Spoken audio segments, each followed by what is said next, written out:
What you see here in the background is Thomas Mann's study, of which he once said that it was the most beautiful study he had ever had, the study in his exile in the Pacific Palisades in Los Angeles. The background is dominated by an impressive leather-bound Goethe edition, as you see. However, this shows you only the serious and to a certain extent the old European side of this room and this house.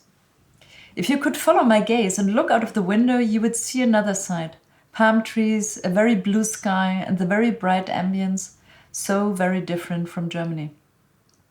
Thomas Mann will surely have felt this tension, will have lived through it. The distance between the old and the new life, between security and uncertainty, between hope and despair. This is where Thomas Mann wrote his speeches to the Germans and his speeches for democracy. It was here that he experienced both the darkest moments and the return of hope. The complete disappearance of democracy, freedom, and humanity, and its tentative return, in which he did not want to believe prematurely, in view of how deeply the nation on whose resilience he had initially relied was entangled in the National Socialist horror. However, he will also have experienced the uncertainties of judgment. When is democracy really threatened, and by what? When and for how long can one feel safe? And at what point are the foundations, is the framework of the democratic order itself shaken or destroyed? Many of these questions are on our minds again since the rise of the AfD in Germany, but also in view of Donald Trump's possible election victory and his blatant announcement that he wants to abolish democracy. Never again is now is one of the slogans that has been used at the impressive and more than needed demonstrations in Germany against the far right. What is meant is that if fascism is never again to happen, we must act now. But when is now? Is now when Donald Trump talks about illegal immigrants as tainting American blood? Is it now when right-wing extremists in Germany are drawing deportation plans for immigrants that they hypocritically call remigration? Is it now when the talk of population exchange in Germany facilitates an illusion of an ethnically homogeneous demos? Or is it already now when the federal chancellor triumphantly talks about deportations on a grand scale for refugees, thereby taking on a problem description for which the far-right extremists seemingly offer the more consistent solution and even offer the more consistent term with their talk of refugee tourism? As always, the crucial aspect already lies in the framing of the issues. Or is it now when gender spelling is banned in Bavaria and gender issues and racism are banned from teaching in schools in the anti-woke state of Florida? Yes, all of this is now. And it is the tendency to normalize these phenomena that we must resist. Today, decades after Thomas Mann celebrated the victory of democracy over fascism from this very room in the Pacific Palisades, the talk of democracy in crisis is once again omnipresent. It is taken almost too much for granted. Yet, this crisis is undeniable. There are plenty of reasons to worry. This does not need to be explained at length to the citizens of a country in which Trump's supporters have attempted to prevent a democratic change of government by storming the Capitol. The fact that we have cause for concern also shouldn't need to be explained to the citizens of a country in which a party, the AfD, who the German domestic intelligence services consider in parts right-wing extremists, employs self-proclaimed neo-Nazis in the German Bundestag. This is all dangerous and it is serious. Political currents aimed at destroying democracy are being provided with resources and are securing structural and institutional positions of power that will not be reversed anytime soon. However, democracy is not only threatened from the outside but also from within. And it is not only in danger of being destroyed in one big blow, even as we are often reminded at the moment that this can sometimes happen faster than we think. It can also erode, almost imperceptibly, be hollowed out, become a dead institution, an institution that has lost its life or has become uninhabitable. Democracy then transforms into a somehow inanimate institution, still existent but lacking vitality in crucial aspects. Not with a bang, but a whimper. This internal erosion of democracy takes place when individuals affected by its decisions feel unheard in the democratic processes, losing confidence in their ability to shape and influence their fate through them. The sense that you can have any influence at all and that something can be shaped at all is very much at stake then. The feeling of powerlessness, alienation as I would call it, prevails.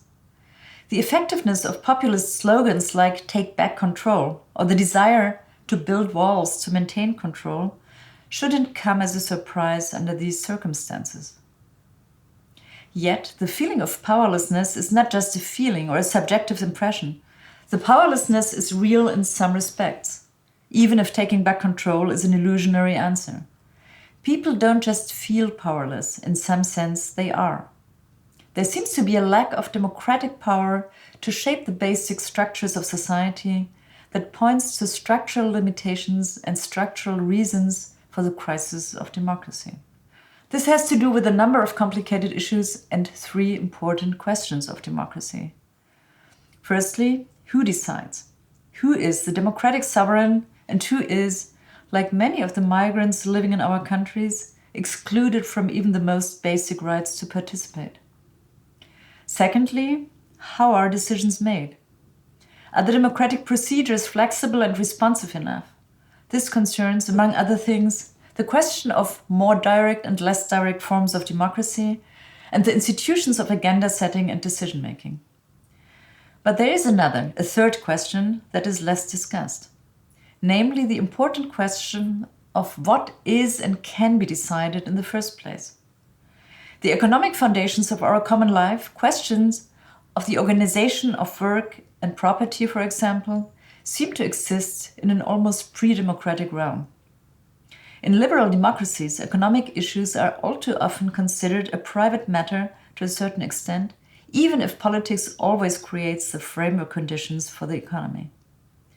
If from a normative point of view, the principle of effectiveness applies in democracy, meaning that all those affected by measures should also have a say in deciding on them, this is obviously overridden in areas that are regulated purely according to economic principles and run by an economic dynamic.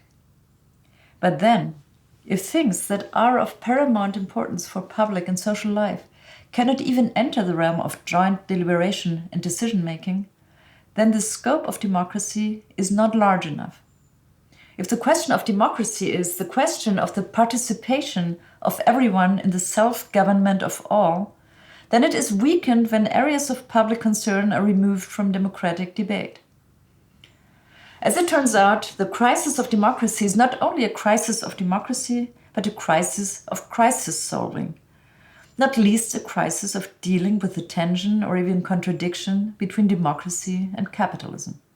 Now, many of those who bemoan the crisis of democracy seem to be content with Sunday speeches.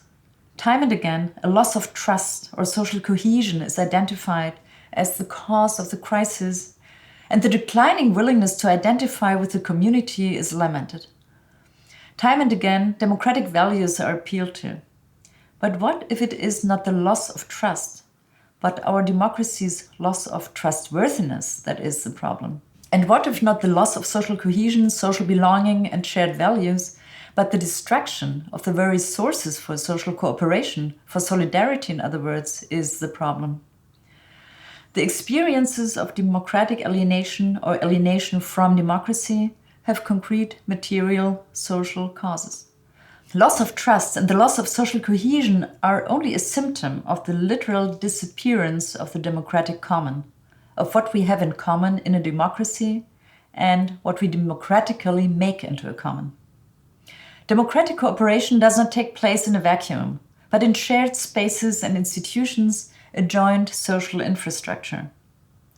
If, for example, due to the international housing crisis and gentrification, children from socially different strata do not go to school together anymore, if, due to the commodification of public spaces, the city is no longer a place for differences, democratic habits and practices cannot come into being.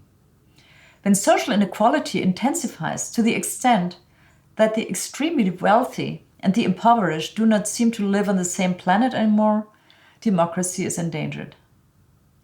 Democracy is, in the words of John Dewey, more than a form of government, it is primarily a form of coexistence, of shared and mutually experienced living. Thus, it is based on democratic experience. And those experiences have material preconditions. To understand democracy as a form of life, as Dewey does, entails comprehending it as a specific pattern of learning processes that are open to experience. These must take place everywhere, at school, at university, in kindergarten and in the workplace, or even at the National Soccer League, as the recent protests in Germany and the debates about the commodification of sports have impressively shown. Today, it is not just old-fashioned hierarchies and authorities that threaten the spirit and the culture of democracy. It is the hidden authoritarianism of the market. Only more democracy can help against the crisis of democracy. But which democracy? And what would it mean to realize more of it? Certainly not just more of the same. If we want to defend democracy, if we want to become a voice for democracy, we have to do more than close ranks. To defend democracy, we might need to go beyond democracy as we had it. As two other exiles, the philosophers Adorno and Horkheimer, Mann's neighbors here in the Pacific Palisades, repeatedly emphasized, fascism is not an event that overtakes liberal society like a calamity coming from outside, but a kind of barbarism that has its roots in the supposedly innocent civilization and its social and economic institutions itself.